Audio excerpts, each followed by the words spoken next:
All right, so today we're going to take a deep dive into a genre that sometimes gets a bit of a bad rap, I think, fantasy. Yeah. And we're going to be looking at it through the lens of an argument by a fantasy author and YouTuber named Daniel Green. Oh, cool. Yeah, and he's got some really interesting things to say about why fantasy is often unfairly disrespected and how it can actually enhance a story's message. Sounds fascinating. Yeah, and we're going to uncover some pretty surprising examples of fantasy hiding in plain sight. Ooh, I like that in plain sight. Okay. So even if you're not a huge fantasy fan, I think you'll find this deep dive pretty eye-opening. Okay, I'm ready. So to kick things off, Green starts by arguing that this kind of negative perception of fantasy is like baked into the literary world. Yeah, I can see that. Yeah, and he points to examples like Terry Goodkind and J.K. Rowling, authors who've had massive success in fantasy, but who have kind of distanced themselves from the genre. Oh, interesting. Yeah, and Green really takes issue with that because he thinks it reflects this harmful perspective on fantasy, this idea that it's somehow childish or lacking in literary merit. Yeah, I can see how that would be frustrating for someone who's passionate about the genre. Definitely. And so it's interesting because he's not just saying that fantasy is fun, Yeah. Escapism. He's actually arguing that it can be just as sophisticated and thought-provoking as any other genre. Right, so he's pushing back against this idea that it's just light entertainment. Exactly. And so one of his core beliefs is that fantasy actually expands the possibilities of storytelling. Oh, how so? Well, he sees it as kind of like a toolbox Okay. filled with unique instruments. I like that analogy. Yeah. So it's not about limiting a story to a specific formula, but rather it's about giving authors additional tools to explore complex themes and ideas. So what are some of these fantasy tools he's talking about? One of the big ones is metaphor. Okay. Fantasy allows authors to use these fantastical elements to represent real-world concepts in a way that can be really powerful. I can see how that would work. Do you have an example? Yeah, so think about The Lord of the Rings. Okay, classic. Everyone knows the basic story, right? But Green sees it as this profound meditation on post-World War I Europe and the dangers of industrialization. Oh, wow.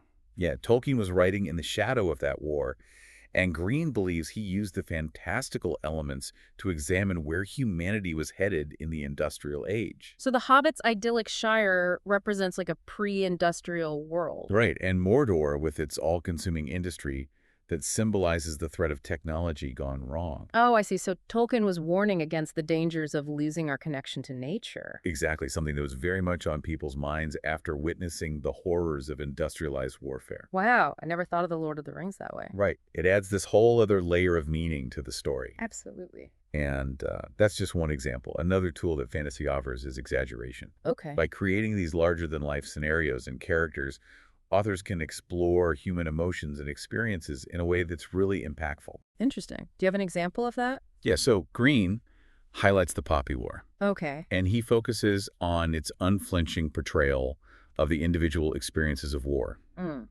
The author uses fantasy to create a world where the horrors of conflict are kind of amplified. I see. And that allows us to connect with the character's suffering on a visceral level. So it's not just about big battles and epic fight scenes. Right. It's about using fantasy to shine a light on the human cost of war, Huh. the emotional toll it takes on individuals. Powerful stuff. Yeah. And Green argues that this kind of exploration is made possible in part by the tools that the fantasy genre provides. It's like it gives authors permission to push those boundaries. Exactly. Yeah. So if the genre itself isn't inherently limiting or childish, then where does this negative perception come from? Well, Green believes that the very concept of genre, especially as it applies to fantasy, is often misused. Okay. He argues that it's become more of a marketing tool, something that publishers use to categorize and sell books, rather than a way to define their literary value. So a book with fantastical elements might be praised by academics simply because it wasn't marketed as fantasy. That's exactly what Green argues. Fascinating. Yeah, he uses Stephen King as a great example. Interesting. King's work is full of fantastical elements, magic systems, supernatural creatures, even alternate universes. Right. His books are essentially like a literary equivalent of the Marvel Cinematic Universe. And the MCU definitely gets its fair share of snobbery. Oh, yeah, for sure. People dismiss it as popcorn entertainment. Right? but it often grapples with some pretty complex themes. Absolutely. And that's Green's point. Yeah. He believes that a lot of works that utilize fantastical elements are dismissed because they get lumped into this fantasy category, Right. even if they explore themes and ideas that are just as complex and thought-provoking as any other genre. So what you're saying is that we shouldn't judge a book by its genre label. Exactly. We should look deeper and consider how the author is using those fantastical elements to tell a story. Precisely.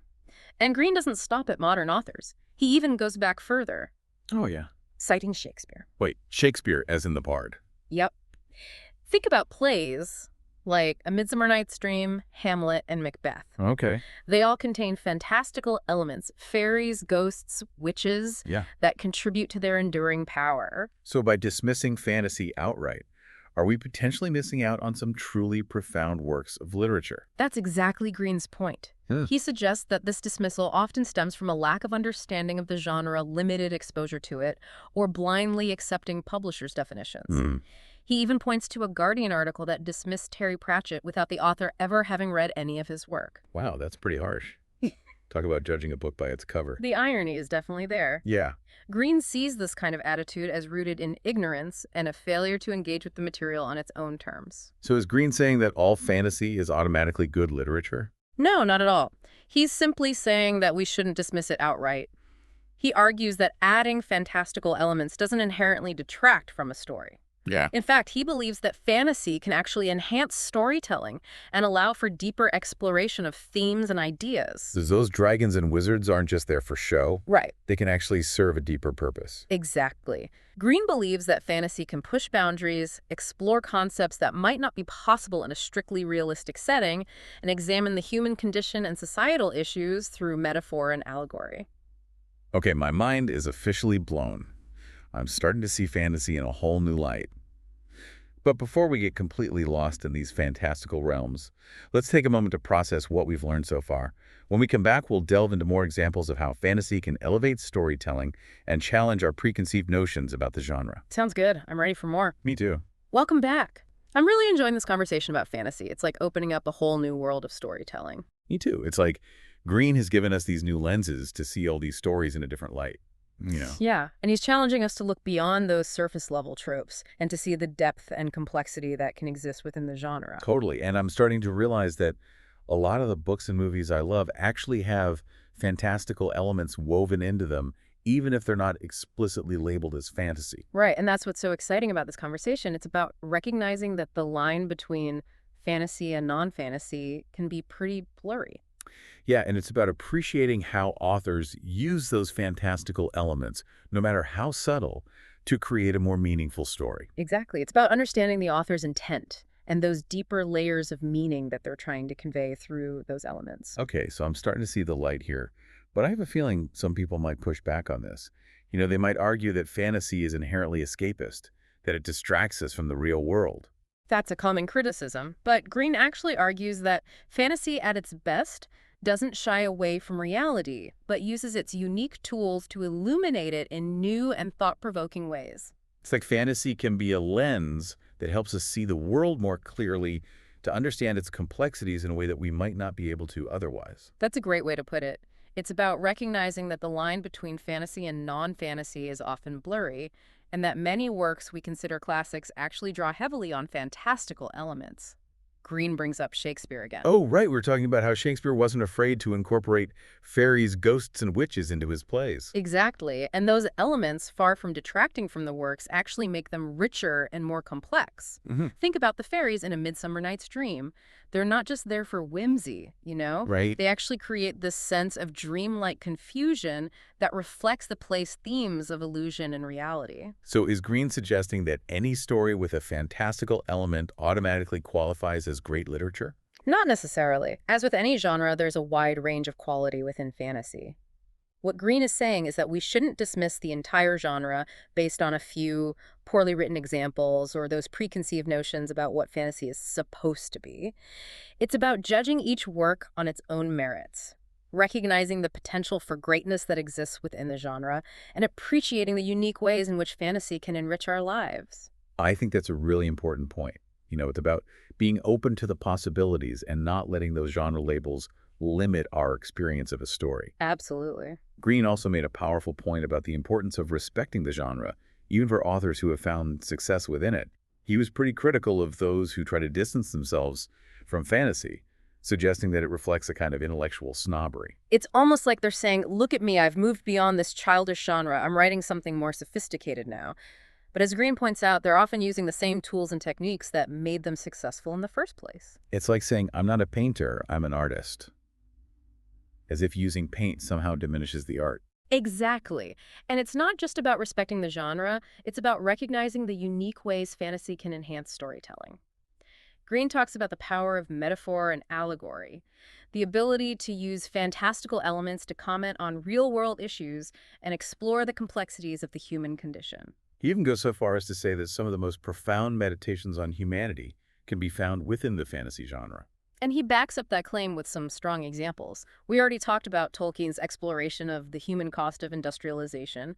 And then there's the Poppy War, which forces us to confront the horrors of conflict on a deeply personal level. It's like he's saying that fantasy can be a powerful tool for social commentary and for exploring those big questions about what it means to be human. Exactly. And it's about recognizing that these stories can have a real impact on the way we see the world and understand ourselves.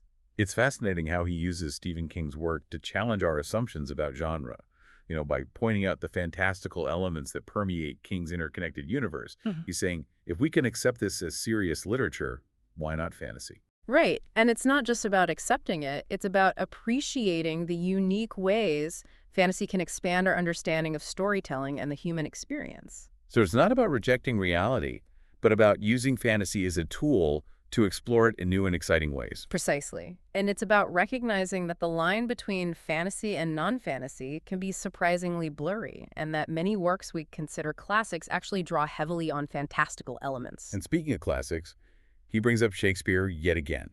He points out that even the bard himself wasn't afraid to incorporate elements of fantasy into his plays. And those elements, as we've discussed, actually contribute to the richness and complexity of those plays. They allow Shakespeare to explore universal themes of love, loss, ambition, and betrayal in a way that continues to resonate with audiences centuries later. Okay, I think I'm getting it. But I'm curious, does Green offer any specific strategies for breaking down these barriers, these preconceived notions about fantasy? He encourages us to be more critical of the labels we use and the assumptions we make about different genres, like really question why we dismiss certain types of stories. He urges readers to engage with fantasy with an open mind, to look beyond the surface and explore those deeper layers of meaning. So it's about being more conscious of our own biases and being willing to step outside of our comfort zones. Exactly. And it's also about recognizing that good storytelling transcends genre boundaries. Whether it's a gritty crime novel, a historical romance, or a high fantasy epic, what matters is the author's ability to craft a compelling narrative, to create characters we care about, and to explore those universal themes in meaningful ways. It strikes me that Green is not just making a case for fantasy.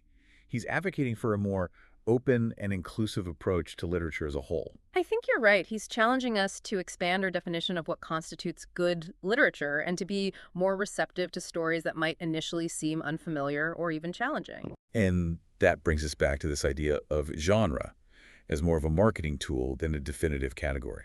It's like those genre labels can sometimes blind us to the true potential of a work of art. Yeah, it's about remembering that every story has something to offer, regardless of how it's been categorized or marketed.